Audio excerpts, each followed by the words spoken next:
This is the all-new Mitch Hank Show. All right, 51 years ago tomorrow, President John F. Kennedy was gunned down in the streets of Dallas, and there are those who believe he was gunned down as part of a conspiracy. There are some who believe it was a single bullet and a lone gunman. John McADAMS is one of the leading apologists and defenders of the Warren Commission. We're efforting to get him on the line. We haven't connected with him yet. Roger Stone, I talked to him last year at WIBA. Today, I'm happy to have you on again. The man who killed Kennedy, the case against LBJ. Mr. Stone, good morning. I am delighted to be with you again. Well, it's great to have you on, and you're in fact in Dallas this weekend, correct? Yeah, I'm speaking to a conference tomorrow on the 51st anniversary of John Kennedy's murder. You know, we don't like the word conspiracy because it's used against anybody who disagrees with the government has to tell them. But there was definitely a plot, and that plot involved powerful interests who had a very strong interest in replacing John F. Kennedy for political, economic, and personal reasons. Well, I'm happy to say we have John McADAMS on the line now, author of JFK, Assassination Logic, How to Think About Claims of Conspiracy. And Professor Adams, good morning. McADAMS, good morning.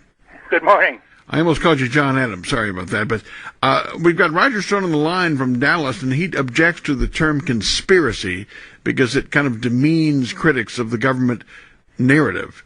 How do you think about that? Well, a conspiracy is a conspiracy. It's a well-established legal term. And everyone would agree that there have been conspiracies in the world. So it seems to me a neutral term. Maybe something was done by one person, or maybe there were multiple people in league doing it. In the latter case, it's perfectly fair to call it a conspiracy. Roger Stone, haven't you made the point that if you are in the conspiracy camp or the contrarian camp, you are demeaned, you don't get interviews, and the people that believe in the government report, like Vincent Bugliosi or Gerald Posner, get on all the nice New York Times reviews and so forth? Has that been one of your contentions? Yeah, I believe the mainstream media has a greater interest in promulgating the continuing myths of the Warren Commission. I guess what I'm saying is that conspiracy theorist or conspiracy is used as a pejorative term. It didn't start as a pejorative term, obviously. I mean, look, it goes both ways. We call people who believe in the Warren Commission lone nutters. That's also obviously pejorative. I think it's healthy, frankly, when you can have any kind of a rational conversation on this subject with both sides, because we have learned so very much more than we knew, in the immediate aftermath of November 22nd, 1963. Well, Roger Stone, your contention is that LBJ was at the center of this plot, and maybe just state your thesis on that. Sure, it's pretty simple. Who controlled the Dallas County District Attorney? Who controlled the Dallas County Police? Murder in 1963 is a state crime. Lyndon Johnson very clearly has motive, means, and opportunity. We now know that the Justice Department was about to seek an indictment of the Vice President on the basis of corruption in the TFX case. We know that Drew Pearson, the most powerful syndicated column of his day, was about to, on the 24th of November, to run a front-page syndicated column accusing Johnson of taking a $100,000 bribe. We know that Life magazine had 9 investigative reporters on the ground in Dallas. We know of Johnson's connection, looking into Johnson's finances for a December 1st story. We know that both those stories were orchestrated by Robert Kennedy's Justice Department. He was not just facing political ruin. Indeed, President Kennedy tells his secretary, Evelyn Lincoln, according to her memoirs, Johnson will be dumped from the ticket. So I think his motive is clear. His connection to Malcolm Mac Wallace, who I believe is at least one of the shooters, although I believe there are multiple shooters that day, is pretty indelible. It's all out there in the Texas newspapers of the time. Wallace is a murderer. 6 eyewitnesses see a man who meets his description in the windows of the Texas School Book Depository building. He leaves a fingerprint for us. No, I believe that Johnson doesn't act alone. Central Intelligence Agency has their interest in the removal of Kennedy, as does the mob, as does Big Texas Oil. But I think he's the grand marshal of this particular parade. All right, Professor McADAMS, your rebuttal. Well, most of the things he said we know, we don't actually know. It's rather implausible that Johnson would have been dumped from the ticket because Kennedy was very concerned about winning Texas. To win the presidency, his strategist had figured out that he needed at least one large southern state, Florida or Texas, and at the time it was believed if you had a vice presidential candidate for a particular state, that gave you an advantage. I think Johnson's... There's no doubt he's corrupt in a variety of ways. I think the anti-Johnson people exaggerate that, though. Another thing is the whole Mac Wallace thing. As far as the collapse, Glenn Sample, who was the first person to push it, has backed away from that and has decided no, it wasn't his fingerprint. And as for people seeing someone who matched his description. The descriptions of the shooter in the depository also matched Lee Oswald, although they were kind of vague and probably matched a lot of people, maybe matched Mac Wallace. It's important to remember that the FBI questioned every depository employee about whom they had seen that day, and particularly if anyone they didn't recognize or know had come into the depository. And the only person that anyone named was an elderly man who asked where the restroom was and apparently went in and then left. So you have to really posit, if you're going to posit a whole crew of people in the depository, you have to posit that somehow they managed to get in and get up to the sixth floor and shoot Kennedy and then get back out. Whose print was that then, Professor? It wasn't Mac Wallace's print, because they did find another print up there. No one knows. I took it to the Broward County Sheriff's Office, one of the largest agencies in Florida, 6,000 officers, a $1 billion budget. I took the original files from Wallace's murder conviction in Texas in 1952. I took the Texas print. It's Mr. Wallace's print. But let's go back.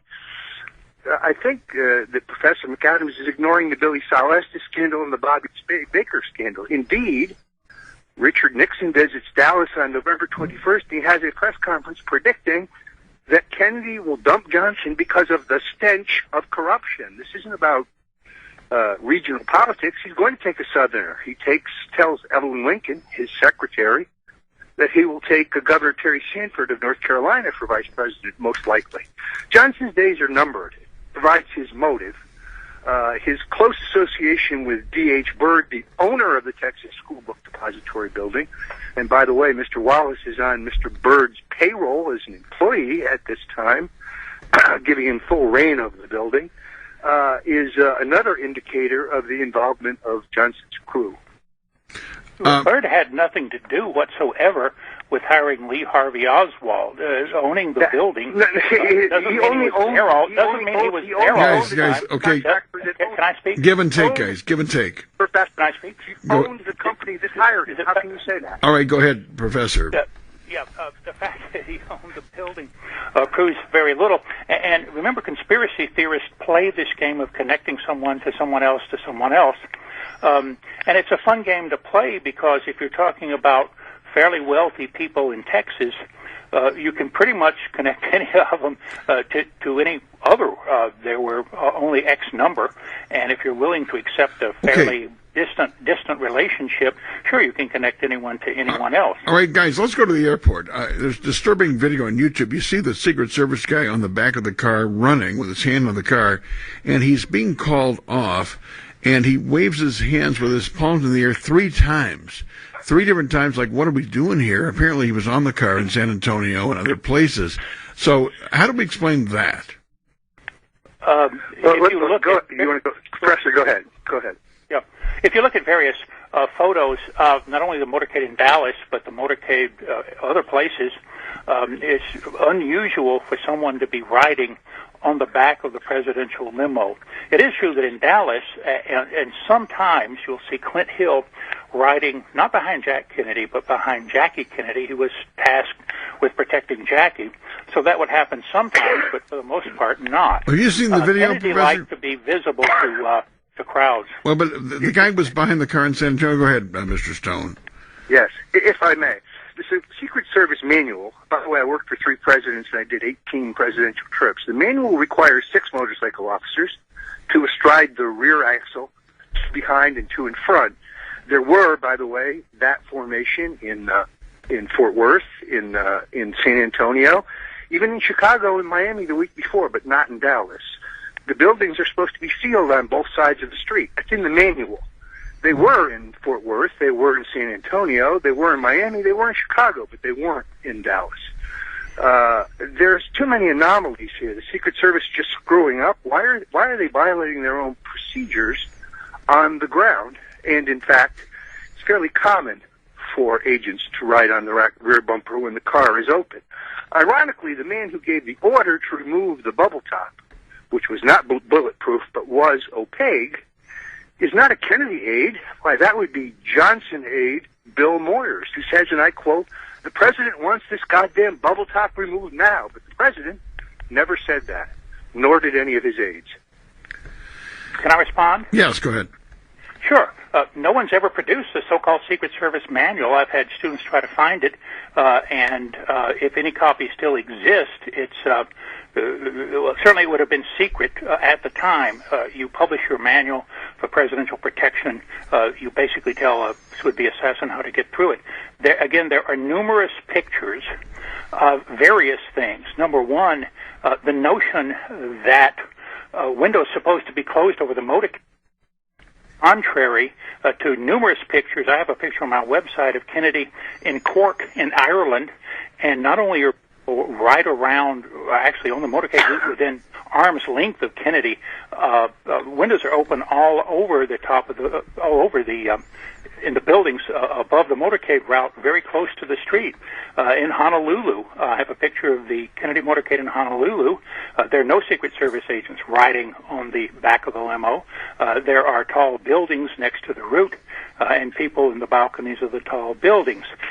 People tend to just make up stuff about presidential protection that sounds plausible and they think is plausible, but simply does not match the existing photographs of real presidential protection. And by the way, I've traveled with 3 presidents. I would submit the professors travel with none. I can tell you what the procedures are because I've been forced to adhere to them.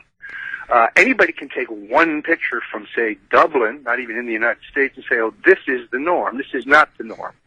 The Secret Service clearly is derelict on November 26, 1963.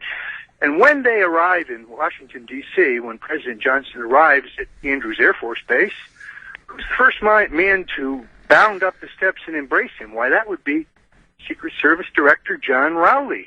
The same John Rowley who got his first job in politics in the Roosevelt administration through Lyndon Johnson. I just wanted to get one more thing about the airport. And the guy that was called off the car and put his hands up 3 times, I saw Clint Hill say on C-SPAN that he was saying he was going to stay for lunch because he was supposed to be at the airport. But he didn't look like a guy who was going to stay for lunch, the way he put his palms in the air like that, flabbergasted. Any comments about that? Well, first of all, let me point out Roger Stone may know something about presidential protection during the Nixon era, but after Kennedy was shot, it was made much more strict. Number 2, Jim Haggerty, Eisenhower's press secretary, went on ABC the day of the assassination and said that windows were never closed over the presidential motorcade route, at least during Eisenhower's term, and with one exception, which was when Eisenhower was in Tehran. In other cases, it was not. And it's not just 1 or 2 photos of the motorcade route. Go on Google Images, and you can find tons of photos of Kennedy's motorcade. And there was no simple pattern, but Secret Service agents riding on the back of the limo are rare. Motorcycle escorts, they're all different patterns, including 3 on each side or nothing on either side. You just need to look at all these images. People are essentially kind of making up stuff about what they think presidential motorcade protection should. Well, what about the airport? You know, there are people here making stuff up, but I don't think they're the critics. It is indisputable that there were supposed to be, and originally were, 6 motorcycle escorts, then reduced from 4, and then reduced to 2. And those officers both said they were told to ride behind the rear axle, which is extremely unorthodox. Well, facts are disturbing things. Facts are disturbing things. No, it's not disturbing, because John Kennedy very much liked to be seen by crowds. It was political. Why have a motorcade at all? It's to be seen. In fact, there were 4 motorcycle escorts, two on either side. Well, Professor, weren't the formations, Mr. Stone, different in San Antonio and Fort Worth? Is that the point? That is the point. And what about the airport? Nobody answered that question. You see the video of the man. The video is chilling. Of course, it has no audio, so it's very hard for us to say, but it is certainly suspect, because you can see that the agent begins to take his position on the rear of the bumper, and then he's clearly ordered off and seems to be shrugging his shoulders if you look at it a couple times. Well, he does it 3 times. Professor, yeah. That seems kind of late to change the plan, doesn't it? I mean, if the president wanted to be seen by the crowds, wouldn't that be kind of late to change the Not man's... necessarily. I mean, I think you're assuming that agent was supposed to ride on the limo. The plan all along was probably that he shouldn't, and he simply wasn't in with the plan. I've heard different stories about that. Okay. And, well, let's including move. Now Flint Hill story, and frankly, you hear different stories about various things. For example, Jim Lair said that it was Forrest Sorrells, the Secret Service guy in Dallas, who ordered the top taken off the limo. So there are different stories about that too, and in some cases I'm not quite sure what the reality is. But the truth is that John Kennedy liked to be seen. He was very much a political animal. I understand your position. Let's get. We got so much ground to cover, and let's go to the forensic evidence in the Dallas doctors, because the part that always gets me is the claim that there was a grapefruit-sized hole in the back of his head that was thought to be an exit wound, and there were 2 wounds: an entrance wound to the throat below the Adam's apple, and in the back of the head. And the autopsy results are far different. How do we reconcile that, Professor, the difference in the findings of the Dallas doctors and the doctors of the autopsy? Well, you've talked about 2 different things. In terms of the head wound, if you conspiracy theorists will show you highly selected testimony, and they'll interpret anything that implies back, which, by the way, could be anything behind the ear, as a blowout in occipital bone, which would be flat in the back of the head. But if you actually look at the testimony, it's all over the place. So clearly the wound was posterior. That is to say, most of it was behind the ear. The best evidence is the autopsy photos and x-rays, which show, yes, the wound was posterior. It was in parietal bone on the top of the head, although the posterior, the rear top of the head. Now, as for the wound in the throat, it was a small wound, which is why the Dallas doctors did think it was an entry wound, but it's well known in forensics, you can find this in standard forensics text, that an exit wound that is shored, that is to say, there's something against the skin that keeps it from expanding and then tearing in a nasty so-called stellate wound. Such exit wounds can look like entrance wounds. A key fact here is that there was an abrasion collar on Kennedy's back indicating an entrance. No bullet was found in his body. Neither the autopsist reported a bullet, and the x-rays, his entire body was x-rayed, even down to including his legs. Okay, I got to get in. And the x-rays do not show any bullet in his body. So if a bullet entered the back and it wasn't left in his body, what happened to it? All right, well, first of all, go ahead, Mr. Stone. I know you want to say a key point. Sure. Professor McADAMS cites the autopsy photos and x-rays, but those photos and x-rays were denied to the Warren Commission. I have a sworn affidavit from our inspector who says that he asked for them and they were specifically denied. He almost quit over it. If you wanted to get to the bottom of this, why wouldn't you look at the actual medical evidence? Secondarily, you have the testimony of multiple doctors and nurses who all described a large grapefruit-sized wound in the rear of Kennedy's head. Miraculously, this wound has disappeared by the time he gets to Bethesda, and even more troubling, the doctors in Dallas note the wound on the front. They perform a tracheotomy. The wound on the front of his throat is not even mentioned by the doctors in Bethesda until it's pointed out to them by telephone by one of the doctors in Dallas.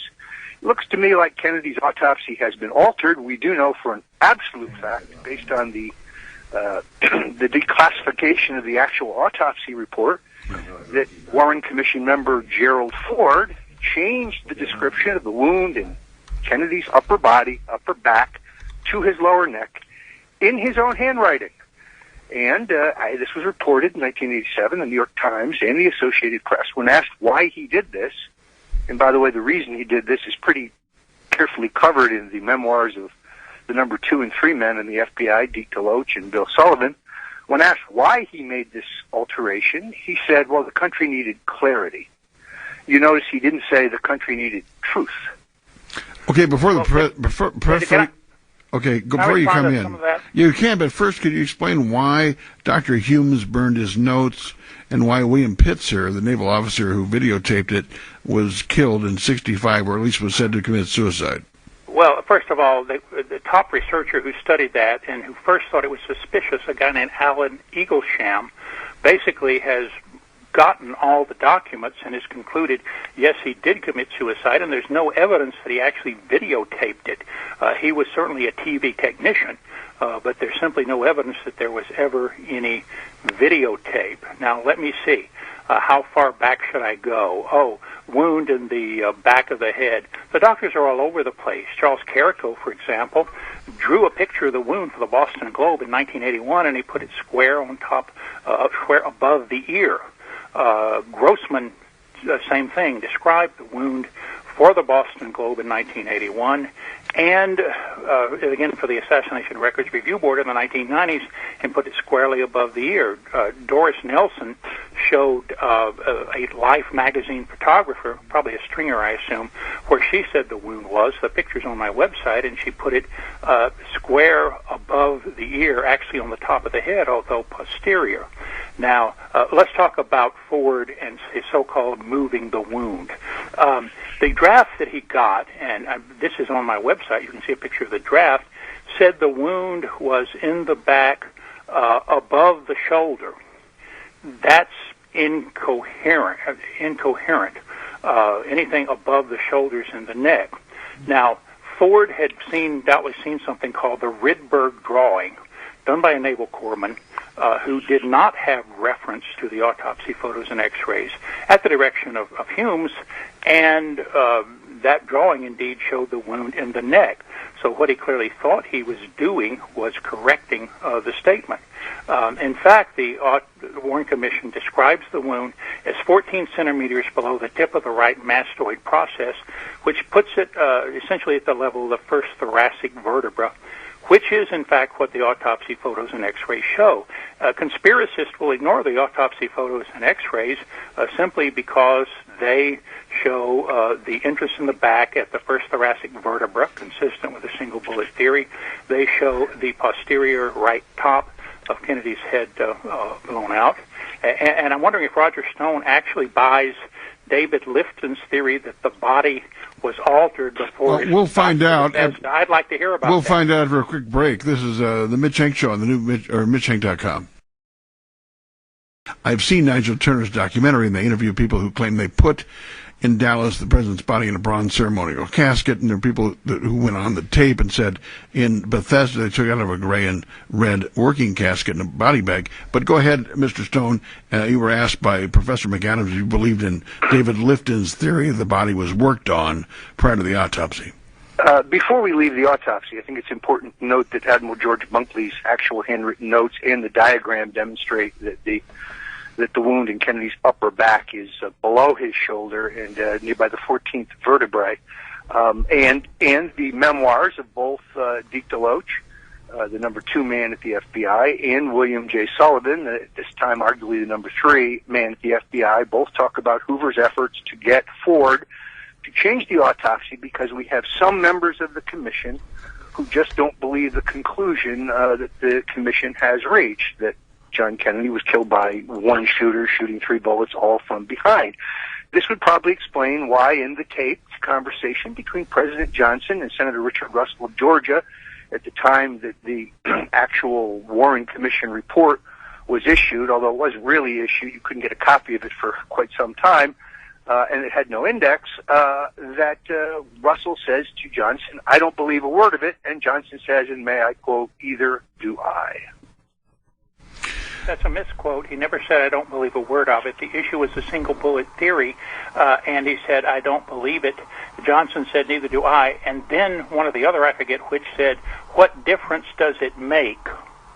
And they agreed. For Lyndon Johnson, it makes no difference whatsoever. He had supreme power, particularly given his relationship with J. Edgar Hoover, who was under the Kennedys facing mandatory retirement, to cover up the seeds of his crime. To them, I guess, it doesn't matter. Richard Russell didn't have a high regard for John Kennedy to begin with.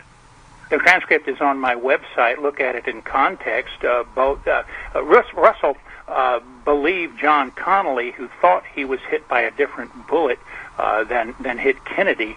That's why he said he didn't believe the single bullet theory. He also told Johnson, and I'm quoting, "We've got a pretty good report," and that Oswald was just a general misanthropic fellow. The transcript of that is on my website. Anyone could go to my website and find it. Yeah, Oswald.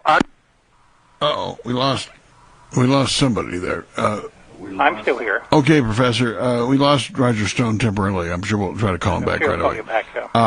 So I guess the question, the magic bullet, this bullet that was found on a gurney in the hospital, number one. Also, I think, wasn't there an allegation that a nurse in the review board hearings of the 90s said there was more shrapnel in Governor Connally than was on the bullet? So there were... Well, actually, one nurse said that in the 1970s to the House Select Committee on Assassinations. Oh, okay. The doctor named Gregory, who actually operated on John Connally's wrist, remember, there were no fragments in his chest. There were fragments in his wrist. There was one small fragment in his thigh. Basically said no. He said the fragments were basically flakes of metal that might be weighed on a micro-adjustable scale of the sort you would use to weigh a postage stamp. So the best evidence there is the doctor who actually operated and testified not 10 or 15 or 30 years later, but a few months later to the Warren Commission. Well, but see, we discount the doctors in Dallas in the emergency room, don't we, Professor? But we claim all these photos of the hair in place after we had earlier reports there was a grapefruit-sized hole in back. So no, we don't discount them. I discount conspiracy theorists that, number one, quote them very selectively, and number two, interpret them very tendentiously. And it's important to remember that it wasn't their job to examine the wounds. ER doctors don't do that. I know, I've heard that. Yeah. Patient alive and stabilizing. Go ahead, Roger Stone is back with us. Respond. Yeah, to you. apologize for that. Sorry, the government asks us to believe Lee Harvey Oswald successfully shot a moving target with a rifle that was not sighted. At the same time, they ask us to believe that Oswald, from a standing still position, shot at General Edwin Walker and was not able to hit him. No government sharpshooter has been able to duplicate, no private sharpshooter has been able to duplicate these feats of rifle wizardry by Lee Harvey Oswald. Lee Harvey Oswald is a U.S. intelligence asset. He's not a misanthrope. We know this because of the writings of Victor Marchetti. We know it because of Robert Koch Plumlee. We know he was trained at Nags Head, North Carolina.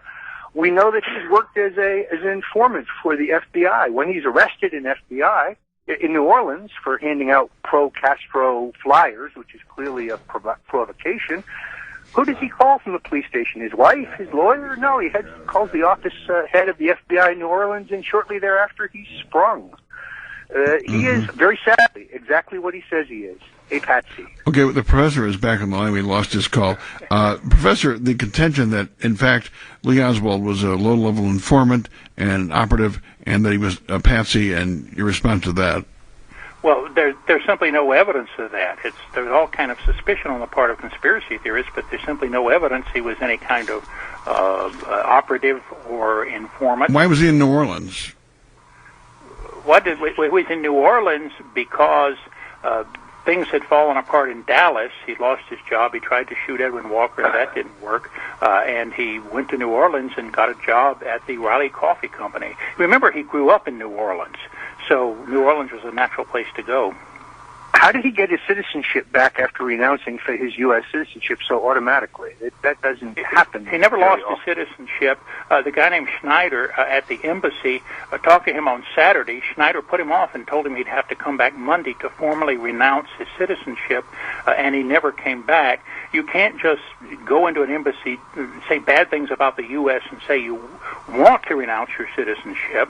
You actually have to fill out some forms and swear to that you believe what's on the form. And Oswald never did that. He therefore remained a U.S. citizen. It doesn't matter what a lousy citizen you are and how you dish your country. If you haven't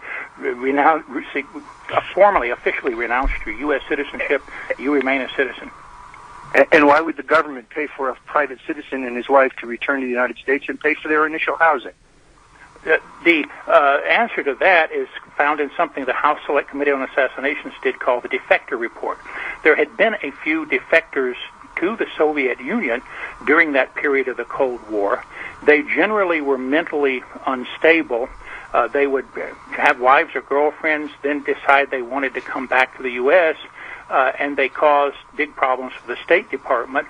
And the State Department basically believed, there's actually a document from the Soviet desk of the State Department to INS, Immigration and Naturalization Service, that had to let Marina into the country, saying this is an unstable character, we don't know what he might do, we'd rather have him back in the U.S.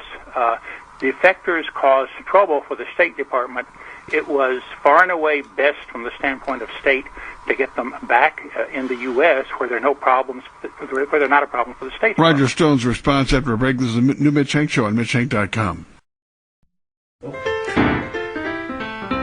right, our last segment with our guests here, and Roger Stone, you got a big day. I understand they have the conference in Dallas, so we'll try to make it quick. You want to respond, I'm sure, to Professor McADAMS on the movements of Oswald in New Orleans.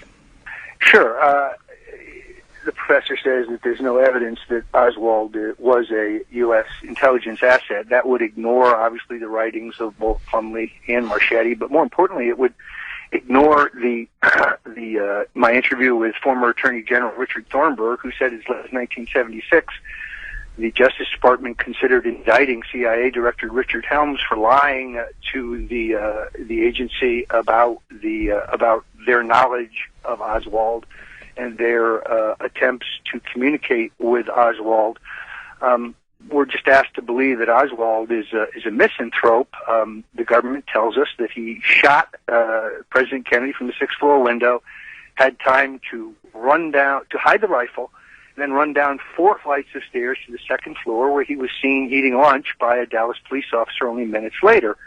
I think everyone acknowledges that the electricity in this building was, for some odd reason, off. The problem with that, of course, is that Victoria Adams is on the staircase between 2 and 4, a wooden staircase, by the way, where one would certainly be heard, if not seen, and she has said that she saw no Lee Harvey Oswald. That's because he's on the second floor when John Kennedy is shot, eating his lunch, exactly as he says he was.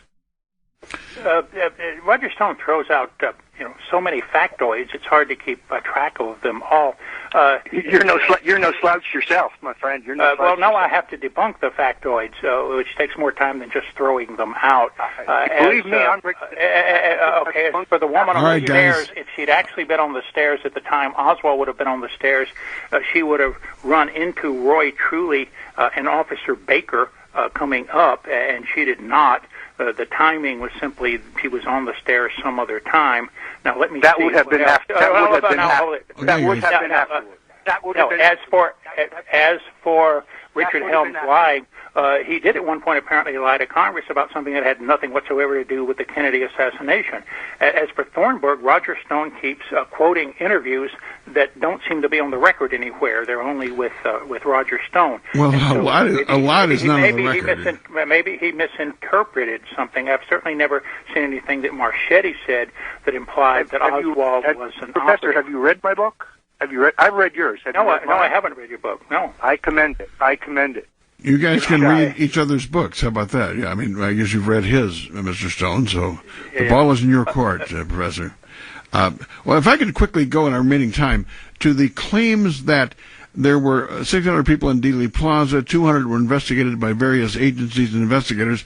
They smelled gunpowder on the street, and also the claims that men were stopped in the crowd and they produced Secret Service credentials. Now, Professor, you told me this week that it was one case or one incident, and I've had conspiracy theorists tell me there were several people who were asked who they were, and they produced Secret Service credentials.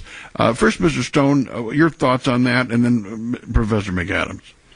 The only, I'm not certain of multiple people, that I have not heard. That we do have the one example of the Dallas police officer who rides his motorcycle up onto the grassy knoll area and is confronted with a man who flashes a Secret Service credential and tells him that the area is sealed.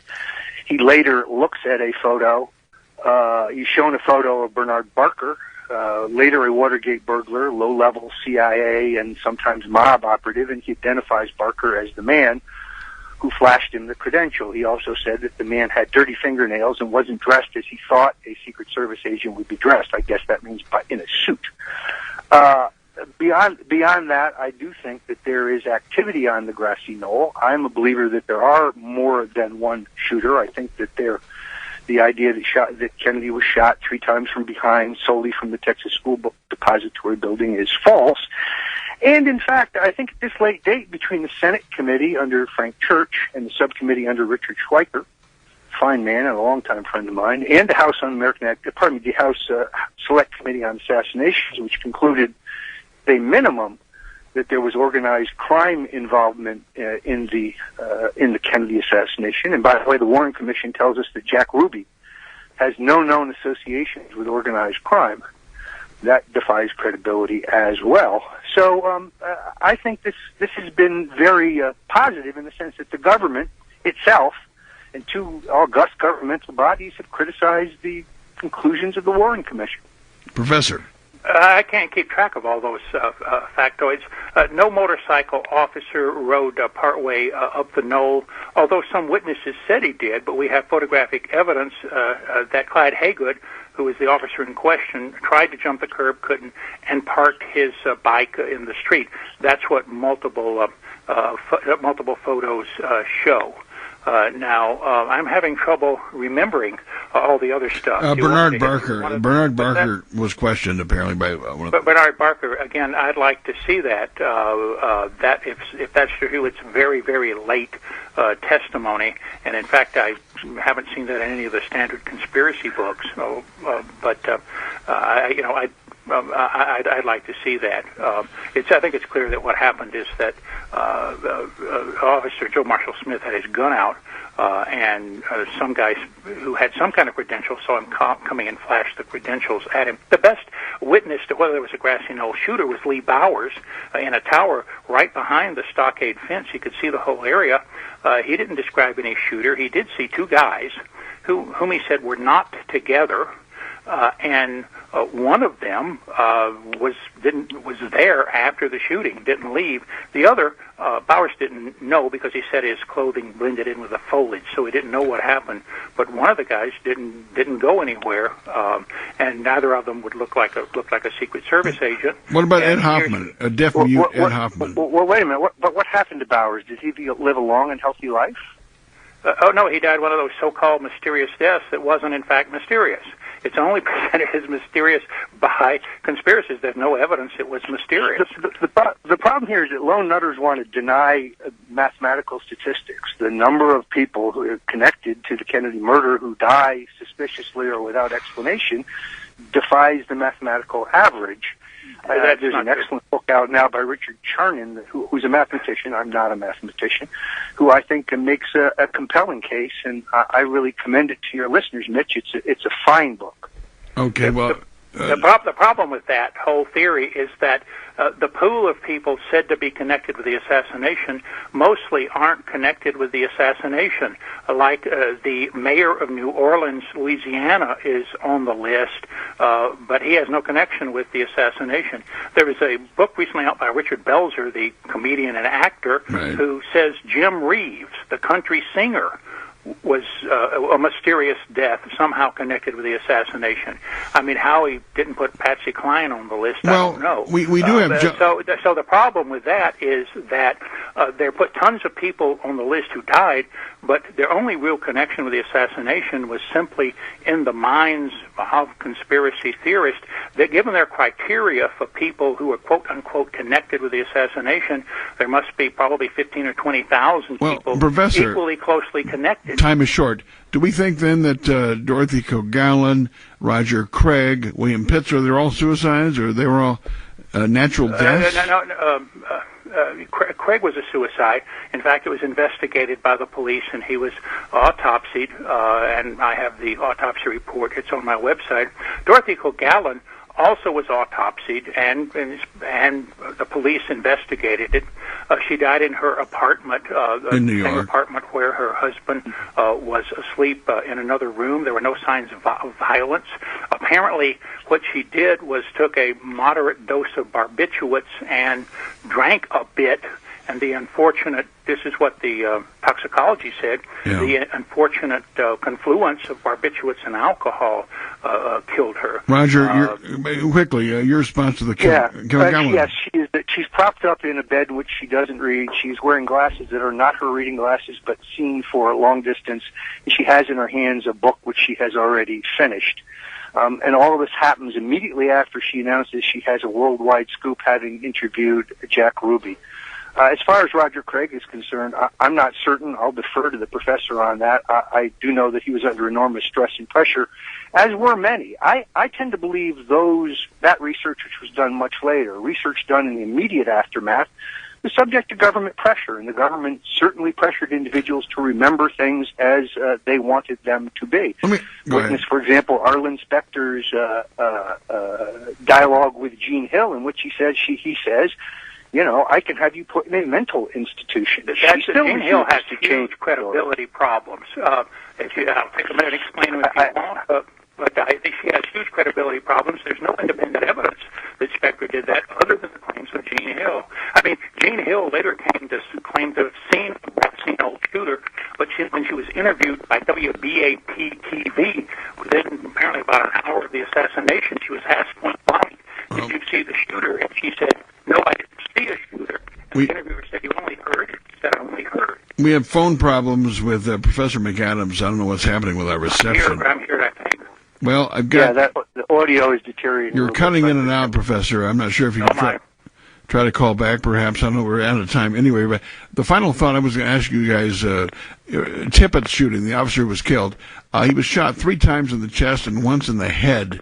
And, of course, Akilah Clemens claimed there was a short, pudgy man over him. Do we just discount Akilah Clemens and accept Helen Markham, who's been smeared by conspiracy theorists? I'll start with you, Roger, because I think Professor's coming back. Yeah, no, we hear you. The line just is real crackly all of a sudden. Oh, okay. Well, apparently we've got line problems all around here. Hello, I'm sure if Roger Stone is still with us. Roger's still on. Hello, Roger? Try again. Roger Stone. We're trying to see if we can. I'm not sure who's with us here, but Crackly. It's crackly. Our reception is gone. Roger Stone, you still there? Okay. Well, we apologize for that, folks. All I can say is this. It was a fascinating debate. The Man Who Killed Kennedy, The Case Against LBJ, written by Roger Stone, Professor McADAMS, JFK, Assassination Logic, How to Think About Claims of Conspiracy.